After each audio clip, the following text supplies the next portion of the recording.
श्रुतिछन्दोगक्ख वदति परमं ब्रह्मपूरकम् श्रुतिर्वैकुण्ठखं वदति किल यद्विष्णुसदनं श्रितद्दीपञ्चन्यविरलरसिकोऽयं व्रजवनं श्रीनवद्वीपं वन्दे परमसुखदं तं चिदुरितम् श्रीमायापुरं वन्दे परमसुखदं तं चिदुरितम् देवी सुरेश्वरी भगवती गंगे त्रिभुवनतारिणी तरलतरंगे शंकरमौलिनिवासिनि विमले मम तीरस्थं तवोधकम् भक्त्या विहीनयपराधलक्ष्मी क्षिप्तस्य कामादितरङ्गमध्ये कृपामयि त्वां शरणं प्रपन्ना वृन्दे नमस्ते सुचरणारविन्दम् श्रीकृष्ण चैतन्य प्रभु नित्यानंद श्री अद्वैत गदाधर शिवासादि गौरभक्तवृंद हरे कृष्णा कृष्ण कृष्ण हरे हरे हरे राम राम राम। श्री गुरुदेव जय प्रभुपाद जय राधा दामोदर जय गोस्वामी जय श्री राम।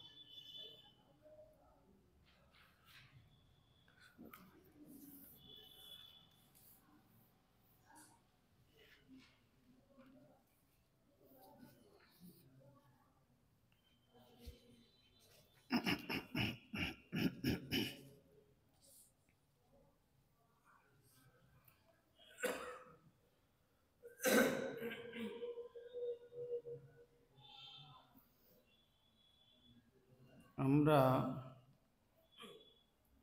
বিগত কল্য আস্বাদন করেছিলাম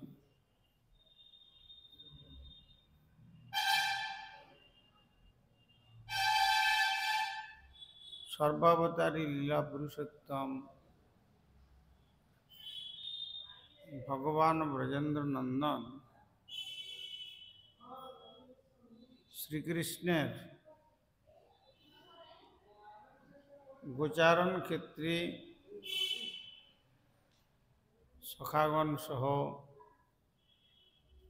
বলদেব যাত্রা করছেন।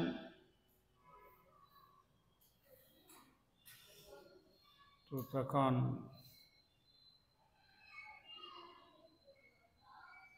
ব্রজদেবীগণ একে অপরের কাছে বলছেন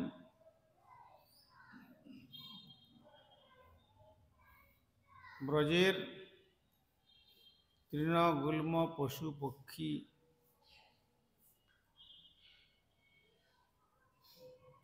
বৃক্ষলতা পাহাড় পর্বত তাদের যে সৌভাগ্য এবং পাঁশরি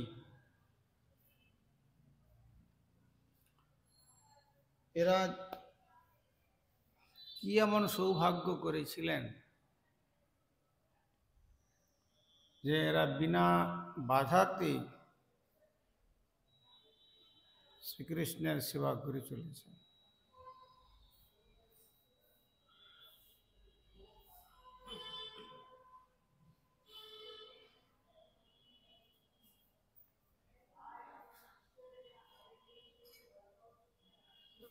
এইভাবে তার সেবার বিশেষ করে শ্রী হরিদাস শ্রেষ্ঠ হলেও তিনি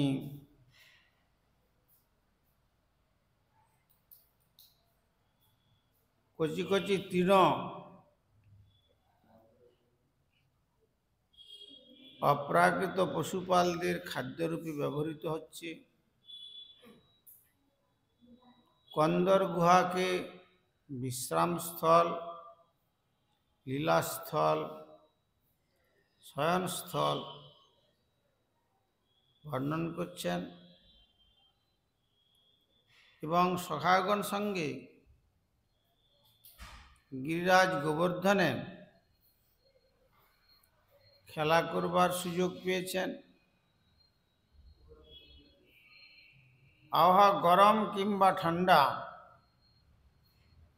যখন বৃষ্টিপাত, এই গুহাগুলি তাদের আনন্দ দান করেন। আহারের জন্য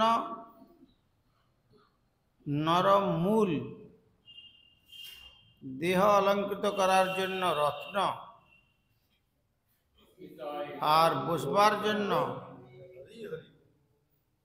সমতল ভূমি, মসৃণ পাথরের ও আয়না, প্রদীপ ও আয়না, চকমকে দ্যুতিসম্পন্ন জল এবং অন্যান্য প্রাকৃতিক উপাদানসমূহ গোবর্ধনের এটি বৈশিষ্ট্য বলে ব্রজদেবীগণ একে অপরকে বলছেন। আর শ্রী শুকদেব গোস্বামী চরণ মহারাজ পরীক্ষিতকে এইভাবে বর্ণনা দিয়ে চলেছেন। 49 সংখ্যক শ্লোকে গা গোপকৈরনুবনং নয়তো রুদার বেণুশনৈকলপदैर् স্তনুভিৎসুসখ্যম অস্পন্দনং গতিমতাং পুলকস্তরূণাম নির্যোগপাশকৃত লক্ষণয়োর বিচিত্রম। গা গোপকৈরনুবনং নয়তরুদার।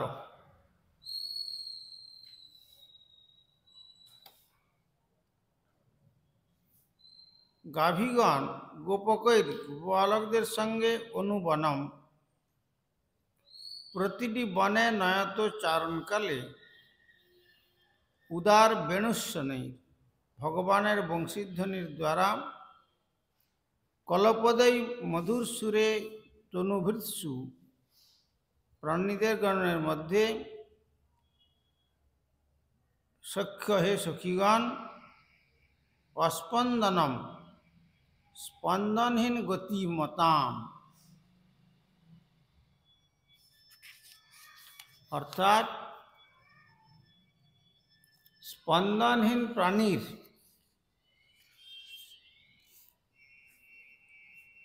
যে সমস্ত গতিশীল প্রাণীর পুলক ভাবজনিত উল্লাস, তরুণাম অন্যভাবে স্থাবর বৃক্ষসমূহের নির্যোগ পাশ, গাভীগণের পিছনের পাদবন্ধন রজ্জু, কৃতলক্ষণেয় বৈশিষ্ট্যপূর্ণ দুজনের কৃষ্ণ বলরামের বিচিত্র।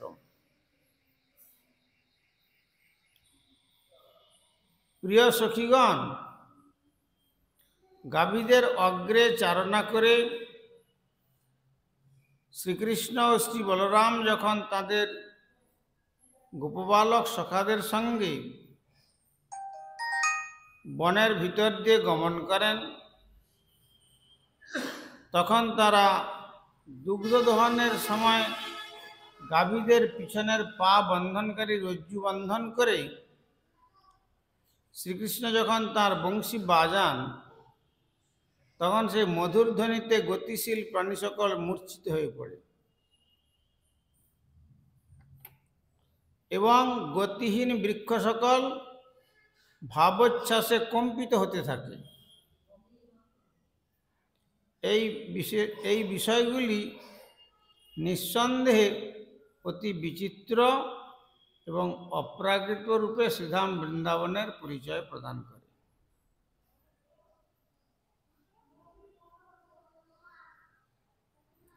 ভগবান যখন সখাগণ সঙ্গে নিয়ে বনের ভিতর দিয়ে গমন করেন চারণের সময়,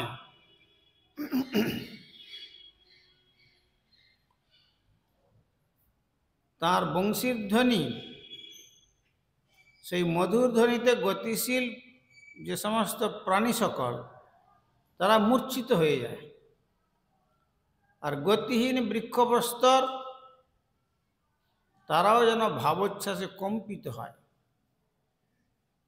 অর্থাৎ বলতে যাচ্ছেন শ্রীধাম বৃন্দাবনে যা কিছু সকলই অপ্রাকৃত, সবগুলি হচ্ছে অপ্রাকৃত তত্ত্ব।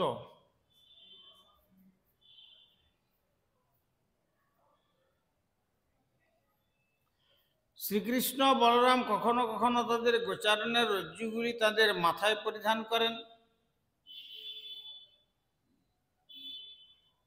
কখনো কখনো সেগুলি তাদের স্কন্ধে বহন করেন।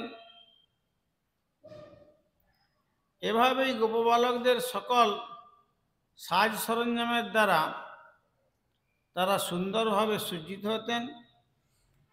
শ্রীল বিশ্বনাথ চক্রবর্তীচন্দ্র বর্ণনা করেছেন, শ্রীকৃষ্ণ ও বলরামের রজ্জুগুলি হলুদ কাপড়ে তৈরি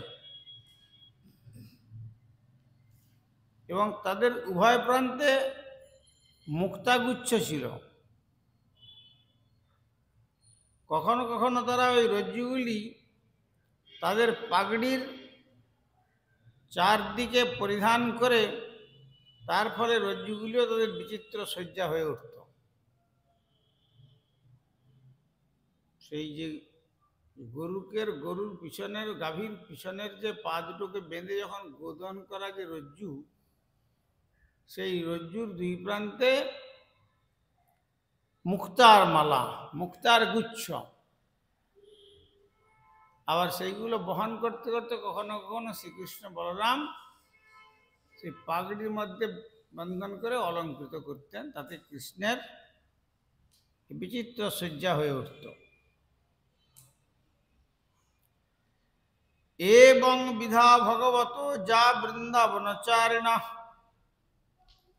বর্ণয়ন্ত মিথো গোপ্য ক্রীড়াস্তন্ময়তাং যজু। এবং বিধা, এই প্রকার ভগবত পরমেশ্বর ভগবানের যা বৃন্দাবনচারিণ, যিনি শ্রীধাম বৃন্দাবনের বর্ণে বিচরণ করেছিলেন, বর্ণয়ন্ত বর্ণনায় নিয়োজিত,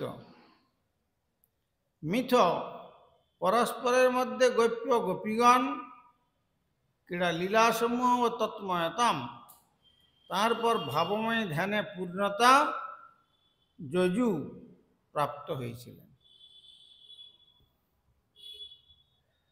তারপরে কি দেখলেন? এইভাবে বৃন্দাবনে বনে বিচরণকারী পরমেশ্বর ভগবানের ক্রীড়াময় লীলাসমূহ পরস্পরের প্রতি বর্ণনা করতে করতে গোপীগণ তাঁর চিন্তায় সম্পূর্ণরূপে একরকম সমাধিস্থ প্রাপ্ত হয়েছে। কৃষ্ণ বিষয়ক চিন্তা করতে করতে করতে করতে কৃষ্ণের এই লীলা চিন্তা করতে করতে ব্রজদেবীগণ যেন তারা একবারে সমাধি দশা প্রাপ্ত হয়ে গিয়েছে,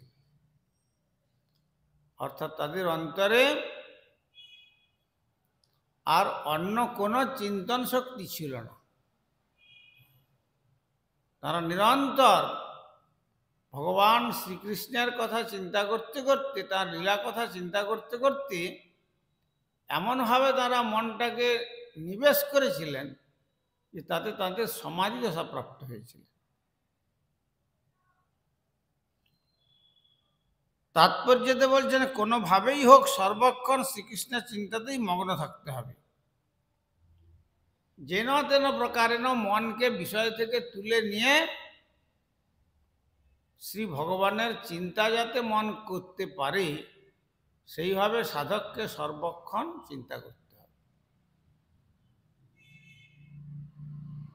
অম্বরীশ মহারাজের যেমন সবই মনকৃষ্ণ পদার বিন্দয়ে বৈকুণ্ঠ বচাংসি গুণানু বর্ণনে করৌ হরি মন্দির মার্জনাদি শ্রুতিচ্যুত কথোদয়ে ঘ্রাণঞ্চৎপাদ সরোজ সৌরভে শ্রীমৎ তুলস্য রসনাং তদর্পিতে কামঞ্চ দাস্য নতু কাম কাম্যা যথোত্তম শ্লোক জনাশ্রয় রতি। উত্তম শ্লোক ভগবানেতে তাহলে কি হবে না, রতিটা জাত হবে।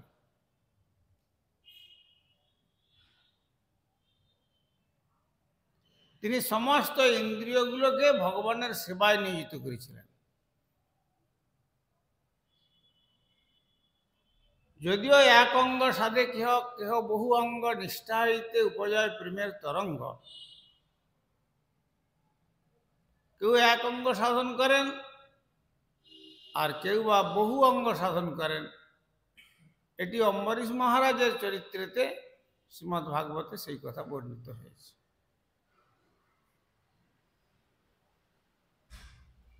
যেমন শ্রবণেতে মহারাজ পরীক্ষিত তিনি ভগবানকে লাভ করে শুধু শ্রবণেন্দ্রিয়ের দ্বারা। কীর্তনেতে শ্রী শুকদেব গোস্বামী চরণ, বন্দনাতে অক্রুর, দাস্যতে কপিপতি। এইভাবে দেখা যাচ্ছে আত্মনিবেদনে মহারাজ বলি। এই প্রকার সাধনাঙ্গের মধ্যে কেউ কেউ এক অঙ্গ সাধনে প্রাপ্ত হয়েছেন, কেউ বা সমস্ত অঙ্গকে সাধনার নিয়োজিত করেছেন। তার সমস্ত ইন্দ্রিয়গুলোকে ভগবানের সেবায় নিয়োজিত করতে হলে পর প্রয়োজনটা কি হবে? আবার বুঝে যাচ্ছ, এই সময়টা সময় না,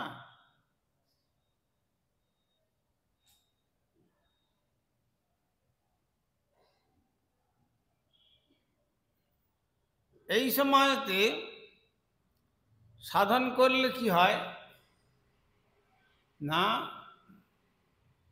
সাধনা করতে করতে এমনভাবে নিবিড় ভাব প্রকাশ হয়,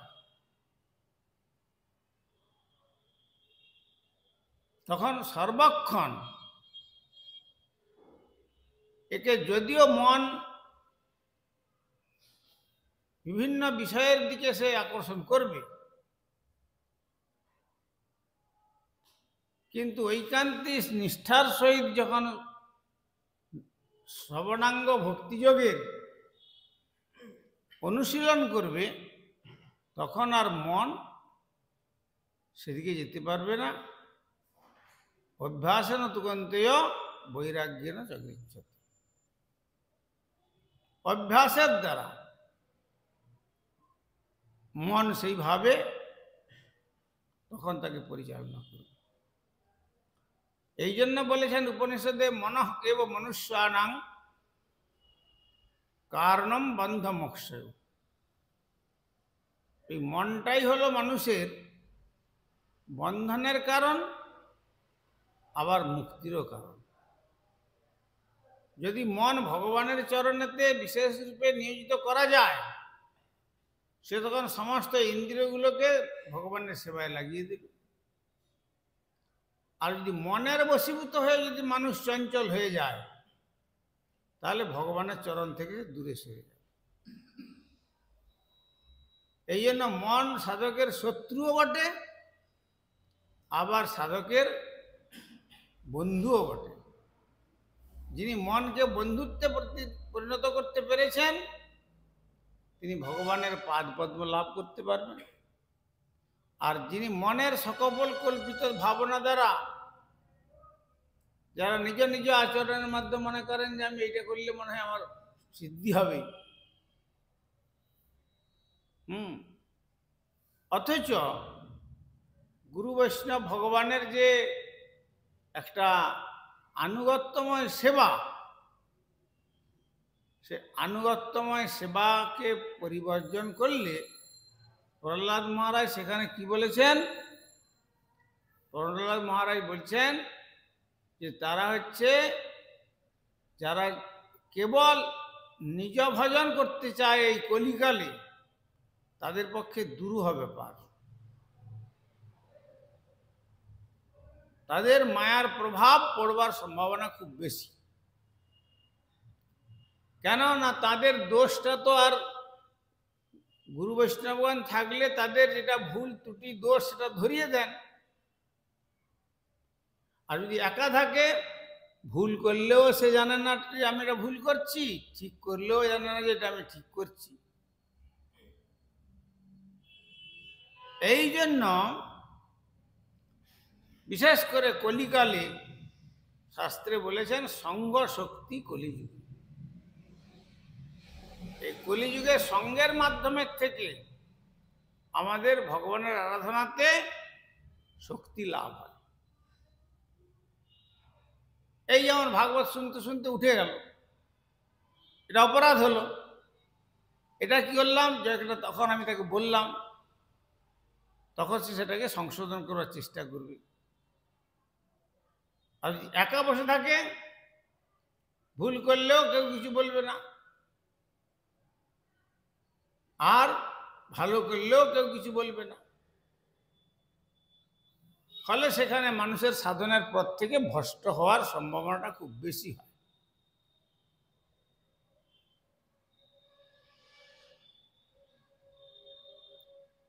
এই জন্য সর্বত্রই সাধু সঙ্গের কথাটা বলেছেন। ভগবান দেবহূতি,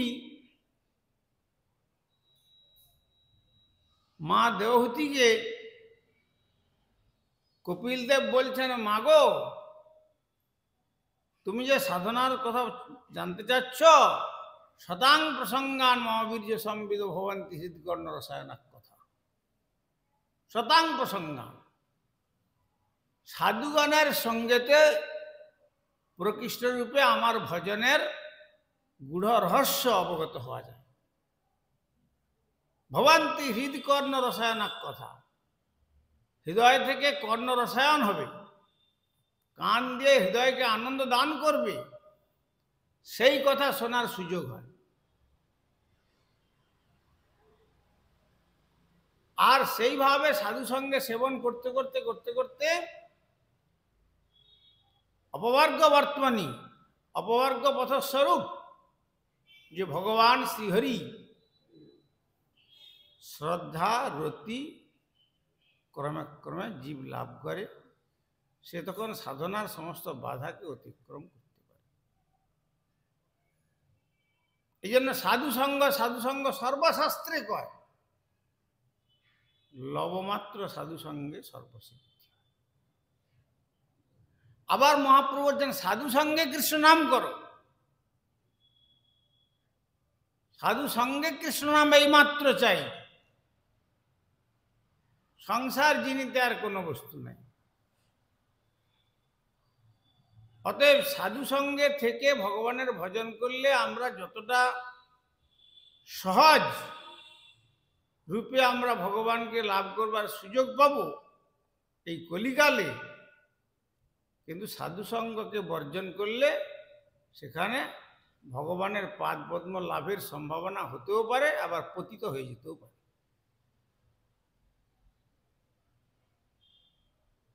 কেননা আমার যে দোষগুলো তো আর ধরিয়ে দেওয়ার মতো কেউ থাকবে না। আমি যা করব সেইটাই আমার ঠিক, এই বিচার থাকবে। অপরাধ করছে ঠিক, অপরাধ হচ্ছে না ঠিক, সে নাম করছে তো ঠিক, না নাম করছে তাও ঠিক। এই সমস্ত জিনিসগুলো কিসে হয় না, সাধু সঙ্গের দ্বারা নিজের সাধন পথটাকে পরিষ্কার করা যায়। এই যে সেদিন বলল কে গায়ত্রী জপ করছে, শুনিয়ে শুনিয়ে। গায়ত্রী জপ শ্রবণের এমন কোনো বিধান নেই, কোনো শাস্ত্রে নাই। জপ করলে মুখ বন্ধ থাকবে, জীবন উঠবে না। জপটা হবে স্মরণ। শুনিয়ে শুনিয়ে জপ করার উপদেশ কোনো গুরু এ পর্যন্ত কোনো শাস্ত্রে, বেদ বেদান্তাদি কোনো শাস্ত্রে প্রদান করেন। হ্যাঁ, এই সমস্ত ভুলগুলো সাধুরাই প্রকৃতপক্ষে আমাদের বান্ধব। তারা কৃপা করে এই ভুলগুলি সংশোধন করে দেন।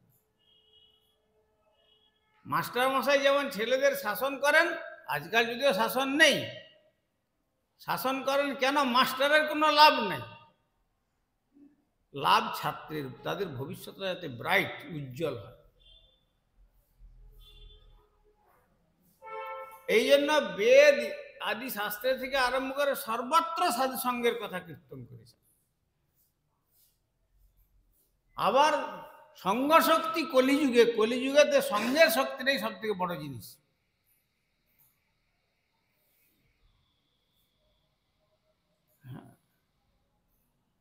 বহুজন মিলিত যদেব কীর্তনম তদেব সংকীর্তনম।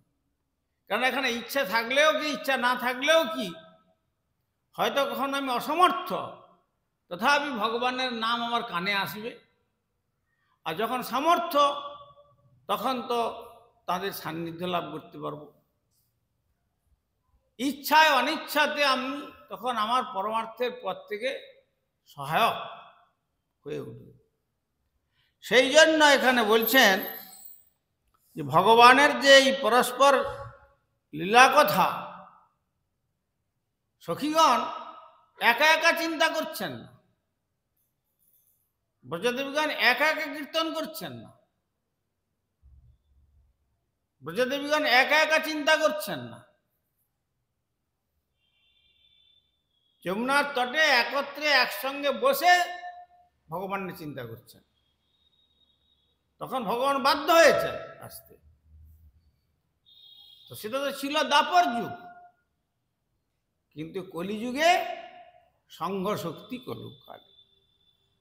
এই জন্য শাস্ত্র বলেছেন এই কলি যে কালের দুর্বার বিমুখ প্রভাব, মায়ার যে চক্রান্ত, কাকে কোন মুহূর্তে কোন মায়া যে কোন ফাঁসে ফেলবে সে কথা কেউ বলতে পারবে না।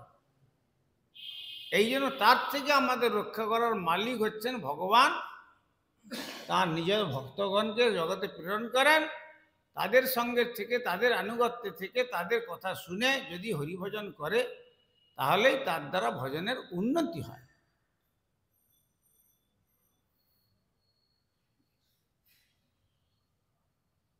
তা না হলে ওই নির্জন ভজন করছে, আর যেখানে নিমন্ত্রণ পাচ্ছে, এই কিছু কিছু আছে দেখা যায়, ছুটল সেখানে।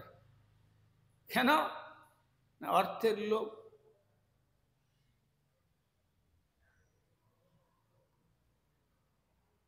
মহাপ্রভু বললেন জিহার লালসে যে ইতি উতি ধায়, কৃষ্ণদর পরায়ণ কৃষ্ণ নাহি পায়।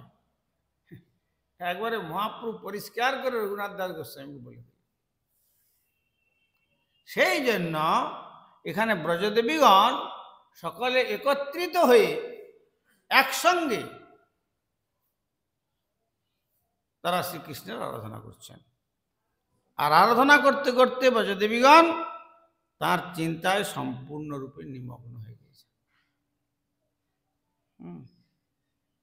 বাঞ্ছাকল্পতরুভ্যশ্চ কৃপা সিন্ধু ভয়বচ পতিতানাং পাবনেভ্যো বৈষ্ণবেভ্যো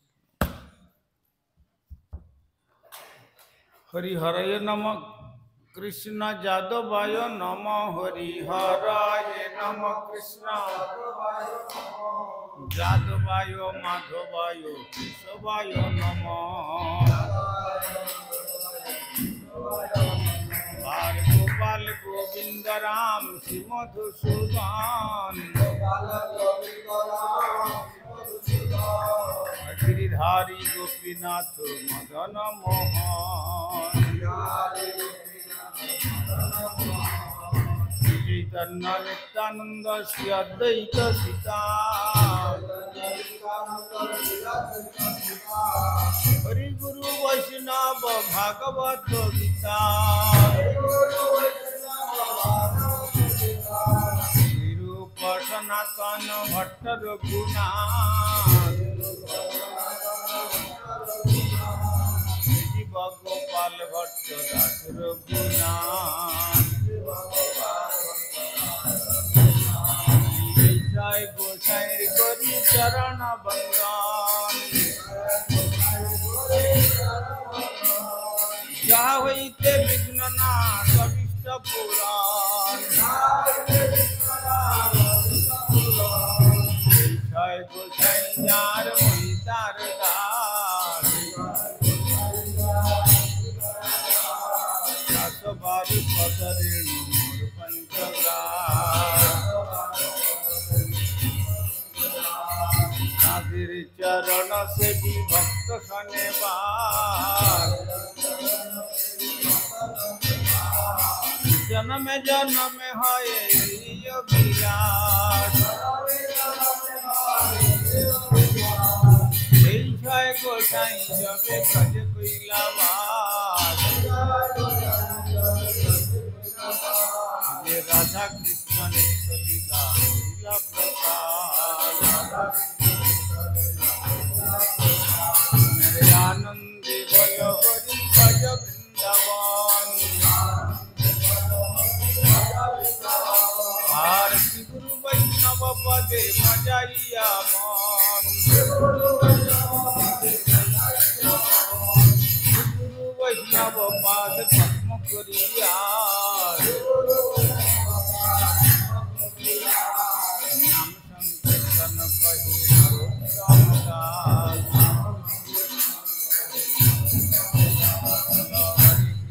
हरे कृष्ण कृष्ण कृष्ण हरे हरे हरे राम राम राम हरे हरे